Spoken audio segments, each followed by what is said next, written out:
Happy birthday மா. இங்க phone பார்த்து சொல்லு. Wish happy birthday mummy.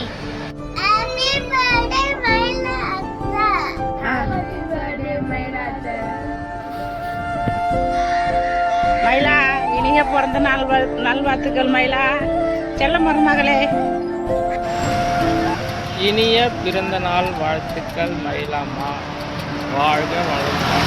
நாள் வாழ்த்துக்கள் மயிலா. மயிலா, இனிய பிறந்த நாள் வாழ்த்துக்கள்மா. நீ எப்பவும் சந்தோஷமா இருக்கணும், எல்லாம் அவங்களுக்கு கிடைக்கணும்னு கடவுளை வேண்டிக்கணும். என்னுடைய மருமகளுக்கு பிறந்தநாள் வாழ்த்துக்கள். இன்னைக்கு அந்த இரும்பு பெண்மணிக்கு இந்த நாள் பிறந்த நாள், அதனால் அவங்களுக்கு என் இனிய அன்பான பிறந்தநாள் வாழ்த்துக்கள். மயிலக்கா, நீங்கள் தான். ஒன்றும் இல்லைக்கா, எதனால் இன்ஸ்பிரேஷன்னு கேட்குறீங்களா? எனக்கு தெரிஞ்சு முன்னாடி இருந்த மயிலாக்கா வேற, இப்போ இருக்கிற மயிலாக்கா வேற. என்ன முன்னாடி இருந்த மயிலாக்கா வீட்டுக்குள்ளே இருந்துக்கிட்டு ஷையாக ஃபீல் பண்ணிக்கிட்டு வெளியே வராமல் ஒரு குருவி அடக்காக்கிற மாதிரி, அதாவது ஒரு இதுலே வீட்டுக்குள்ளே ஒரு வட்டத்துக்குள்ளே இருப்பீங்க. அது அப்படிதான் டக்குன்னு பிரிச்சுட்டா சுவாரஸ்யம். இப்போ நீங்கள் வந்துட்டு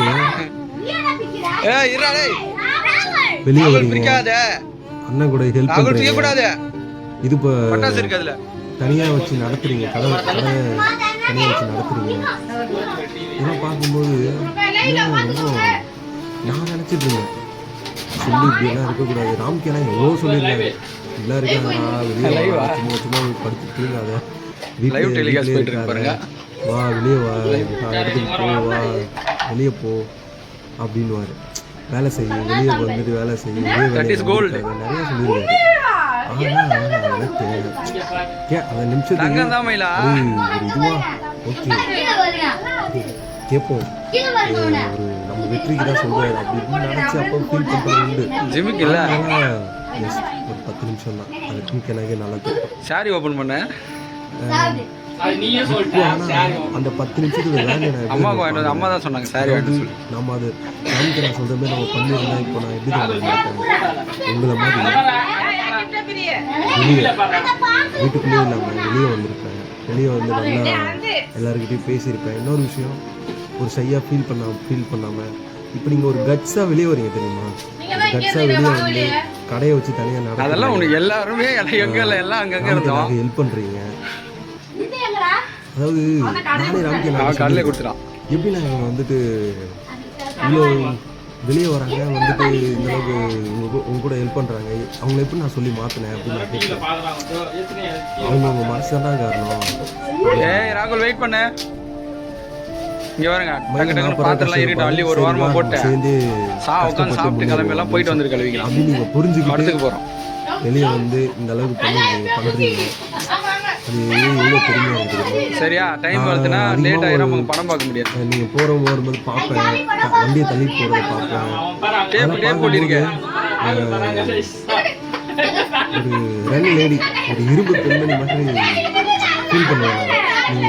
உங்களை நினச்சி பரவாயில்ல, இந்த அளவுக்கு வெளியே போகிறாங்க இருக்காங்க, இந்த அளவுக்கு ராம்கே எனக்கு கூட நின்று சப்போர்ட் பண்ணுறாங்க. உண்மையாகவே இதே மாதிரி அதனால எங்கே போனாலும் சரி, எங்கே எதுவானாலும் சரி தைரியமாக இதுவாக போங்க. ராம்கேலாம் உங்கள் கூட பிக்சர் மேலே அது எது என்ன பண்ணுவோம், எனி டைமும் இது உங்களுக்கு சப்போர்ட்டாக கூட நிற்பாரு. ப்ளஸ் நல்லா முன்னுக்கு வாங்க, என்ன சொல்கிறேன், அவ்வளோதான். All the best. கடை வச்சு நல்லா ஒன்றும் முன்னுக்கு வாங்க. ராம்கே நான் இருக்கும்போது எனக்கு தெரிஞ்சு கண்டிப்பாக அது முன்னாடி போகிற ஸ்டேஜ் தான், பேக் அடிக்கிற ஸ்டேஜே கிடையாது, முன்னாடி போகிற ஸ்டேஜ் தான். ராம்கே நான் கூட நீங்களும் சேர்ந்துருக்கீங்களா? அதனால 2 பேரும் செமையாக க்ரோத் ஆகுங்க. அடுத்த உங்களுக்கு எக்ஸ்ட்ரா ஒரு உங்கள் முன்னேற்றத்தில் இன்னும் பெருசாக ஒரு முன்னேற்றம் ஆகும். வந்து இதே மாதிரி மிஸ் பண்ணுங்க, அதே இடத்துல இதெல்லாம் பார்க்கலாம். அடுத்த டைம்